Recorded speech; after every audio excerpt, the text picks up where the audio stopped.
एक कहानी है एक ऐसे देश की जो पिछले कुछ ही दशकों में इतनी तेजी से बदल गया कि दुनिया बस देखती रह गई।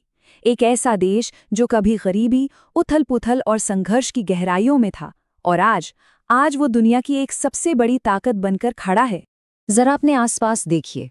आपके हाथ में जो फोन है, जो कपड़े आपने पहने हैं, बहुत मुमकिन है कि उन पर एक छोटा सा लेबल लगा हो, मेड इन चाइना। पर ये सिर्फ एक लेबल नहीं है, ये एक बहुत बड़ी और उलझी हुई पहेली का बस एक छोटा सा टुकड़ा है।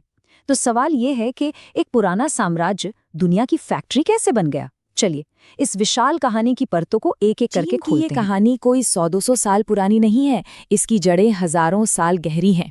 सोचिए, एक ऐसा वक्त जब पश्चिम में महान रोमन साम्राज्य बस अपनी नींव रख रहा था, उससे भी सदियों पहले पूर्व में एक विशाल सभ्यता फल फूल रही थी। एक ऐसी सभ्यता जो आने वाले वक्त में पूरी दुनिया को बदलने वाली थी।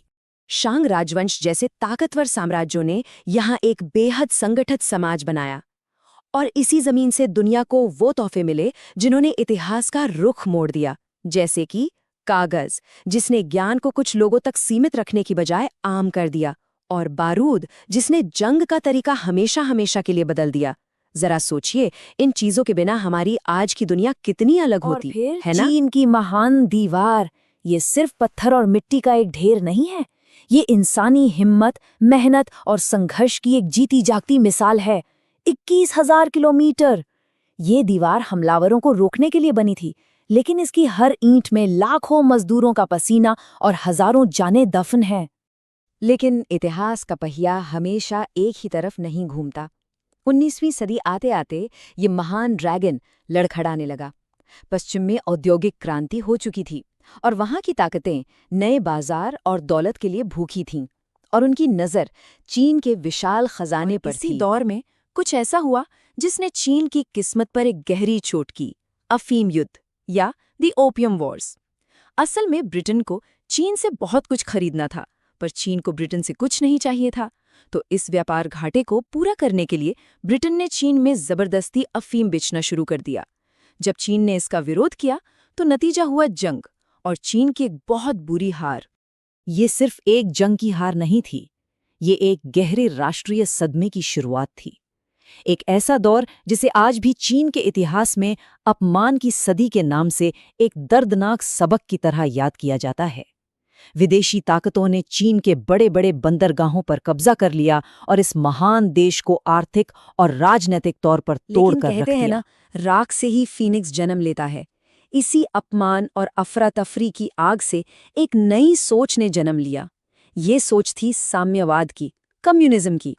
एक ऐसी क्रांतिकारी सोच जिसने सबको बराबरी का और विदेशी ताकतों से आज़ादी का वादा किया।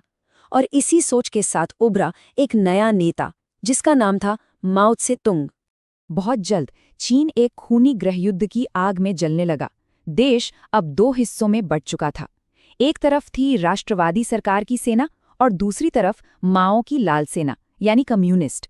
1934 में जब राष्ट्रवादी सेना ने कम्युनिस्टों को चारों तरफ से घेर लिया तो माओ ने एक ऐसा फैसला लिया जिसके बाद या तो सब कुछ खत्म हो जाता या फिर एक नई कहानी लिखी जाती। इतिहास में द लॉन्ग मार्च के नाम से जाना गया।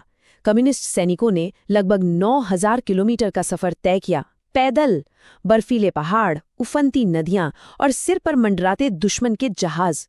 इस सफर में हजारों लोग मारे गए, लेकिन जो बच गए उनके दिलों में माओ अब सिर्फ एक लीडर नहीं बल्कि एक भगवान बन चुके थे।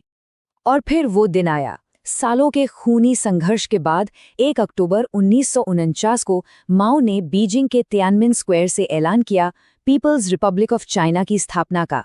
ये सिर्फ एक नई सरकार का ऐलान नहीं था, ये एक पूरी सभ्यता के पुनर्जन्म का ऐलान था। एक ऐसा पल जिसने चीन के इतिहास को हमेशा के लिए बदल दिया। माओ के हाथ में थी और उन्होंने चीन को अपनी सोच के हिसाब से ढालना शुरू कर दिया। 1958 में उन्होंने एक बहुत बड़ा और महत्वाकांक्षी प्लान शुरू किया जिसका नाम था द ग्रेट लीप फॉरवर्ड। इसका मकसद था कि चीन को खेती किसानी वाले देश से निकालकर रातों रात एक औद्योगिक सुपर पावर बना दिया जाए। किसानों से कहा गया कि वो अपने खेत छोड़ दें और अपने घरों के पीछे छोटी छोटी भट्टियों में स्टील बनाएं। लेकिन यह एक्सपेरिमेंट एक भयानक त्रासदी में बदल गया। खेती पूरी तरह से बर्बाद हो गई और देश में एक ऐसा अकाल पड़ा जिसकी मिसाल मिलना मुश्किल है। अनुमान है कि इस अकाल में 2 से 4 करोड़ लोगों की मौत हो गई और मुश्किलें यहीं खत्म नहीं हुई। इसके बाद माओ ने अपनी ताकत को और मजबूत करने के लिए सांस्कृतिक क्रांति शुरू की, जिसने अगले 10 साल तक चीन को राजनीतिक हिंसा और सामाजिक अराजकता में डुबोए रखा। 1976 में माओ की मौत हुई और चीन एक बार फिर एक चौराहे पर खड़ा था, टूटा हुआ, गरीब और भविष्य को लेकर अनिश्चित।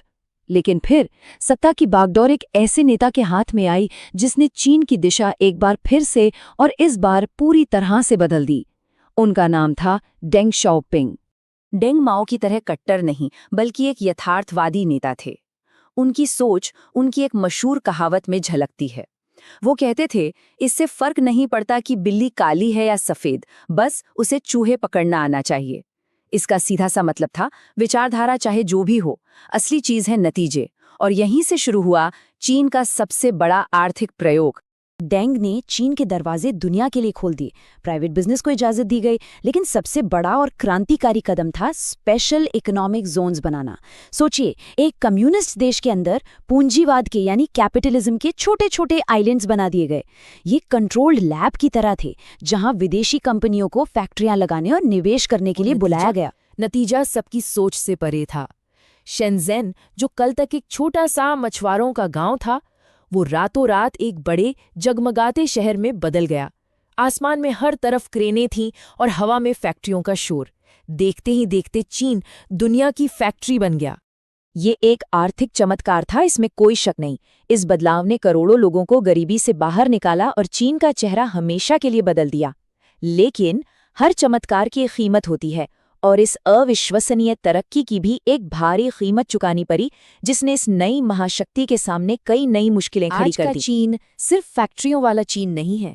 शंघाई और शेनज़ेन जैसे भविष्य के शहर, पूरे देश में फैला हाई स्पीड ट्रेनों का जाल, और हुआवे, अलीबाबा और टेंसेंट जैसी विशाल टेक कंपनियां, ये है चीन की नई पहचान। अब चीन सिर्फ दुनिया के आइडियाज को कॉपी नहीं कर रहा था, अब वो खुद नई चीजें बना रहा था। अगर आंकड़ों को देखें तो ये कहानी और भी हैरान करने वाली है। बस कुछ ही दशकों के अंदर चीन दुनिया की दूसरी सबसे बड़ी अर्थव्यवस्था बन गया, और अब वो दुनिया की सबसे बड़ी ताकत अमेरिका को सीधी टक्कर दे रहा है। ये इंसानी इतिहास में शायद दौलत बनाने की सबसे तेज रफ्तार वाली कहानी है। चमक के पीछे कुछ गहरे अंधेरे साए भी थे। कई शहरों में प्रदूषण इतना बढ़ गया कि हवा में सांस लेना मुश्किल हो गया। अमीर और गरीब के बीच का फासला खतरनाक रूप से बढ़ गया, और पश्चिम के साथ ताकत, व्यापार और प्रभाव को लेकर एक नया तनावपूर्ण संघर्ष शुरू हो गया। और आज दुनिया एक ऐसे मोड़ पर खड़ी है जिसे कई लोग एक नया शीत युद्ध या न्यू कोल्ड वॉर कह रहे हैं। सबसे बड़ा सवाल ये है कि क्या ये 2 महाशक्तियां साथ मिलकर काम करने का कोई रास्ता निकाल पाएंगी, या फिर उनका टकराव 21वीं सदी की कहानी लिखेगा। इसका जवाब फिलहाल सिर्फ वक्त के पास है।